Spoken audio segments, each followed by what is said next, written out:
রাস্তাঘাটের অবস্থাটা খুব বেশি একটা ভালো না, তবে এখানকার মানুষগুলো খুব ভালো, খুব মিষ্টি মানুষ।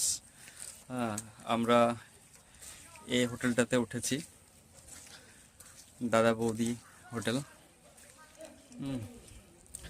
এই হোটেলটা যে কাকা চালাচ্ছেন ওনার বাড়ি হচ্ছে জিয়াগঞ্জ।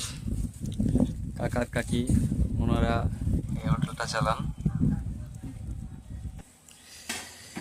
এখানে সব ধরনের বাঙালি খাবার পাওয়া যায়, আমরা বাঙালিতে যেগুলো খেতে ভালোবাসি সেখানে সব কিছুই পাওয়া যায়। কাকা, আপনার এখানে কি কি পাওয়া যায়?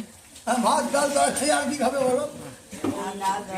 কাকা, আপনি বিশেষ করে বলুন, আপনি ভারতে বাড়ি কোথায় আপনার? ভারতে আপনার বাড়ি কোথায়? জিয়াগঞ্জ। এখানে কতদিন আছেন? 36 বছর। কাকিও?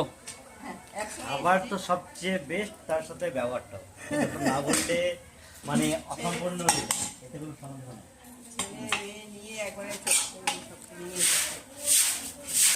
হ্যাঁ, এখানে রুমগুলো খুব পরিষ্কার পরিচ্ছন্ন, এখানকার মানুষগুলো খুব ভালো। আর এখানে আসলে আপনি ফিলই করতে পারবেন না যে আপনি কোনো হোটেলের মধ্যে আছেন। একদম মনে হবে যে একটা বাড়ির মধ্যে আছেন। ইনি এখানকার ল্যান্ডলর্ড, মালিক। এখানে যখন আসবেন তখন মনে হবে যে আমরা একবারে বাড়িতে চলে এসেছি। হ্যাঁ, এ দেখুন লেবু গাছটা দেখুন, কত লেবু আছে। হ্যাঁ, প্রচুর লেবু ধরে আছে, একবারে বাড়ির মতো। এগুলো সবগুলো থাকার মতো রুম, প্রচুর গার্ডেনিং করেছে। তারপরে আরও অনেক সুন্দর সুন্দর এখানটাতে গাছ লাগানো রয়েছে। তুলসী তলাটা খুব সুন্দরভাবে সাজিয়েছে। আর এদের যে সবচেয়ে ভালো মানে ইউনিক যেটা বুদ্ধি, এরা কখনো কোনো জিনিস ফেলে না। এ দেখুন, যেমন এখানে কলাগুলো বা আপেলগুলো খারাপ হয়ে গেছে, এগুলো গাছের গোড়াতে নিয়ে এসে দিয়ে দিয়েছে, কেন পরে এটা সার হিসাবেও কাজ হয়।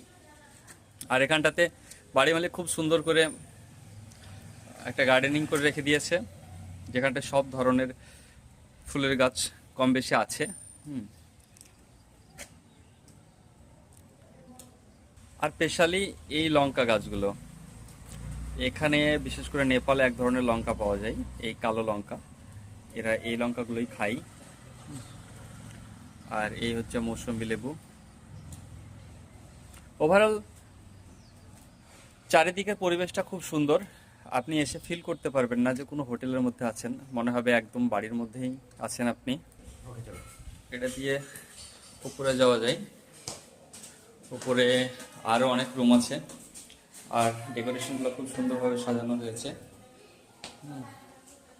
এটা স্পেশালি ভাড়া দেওয়া হয় না, এখানটাতে রুম মালিকরা বসবাস করেন।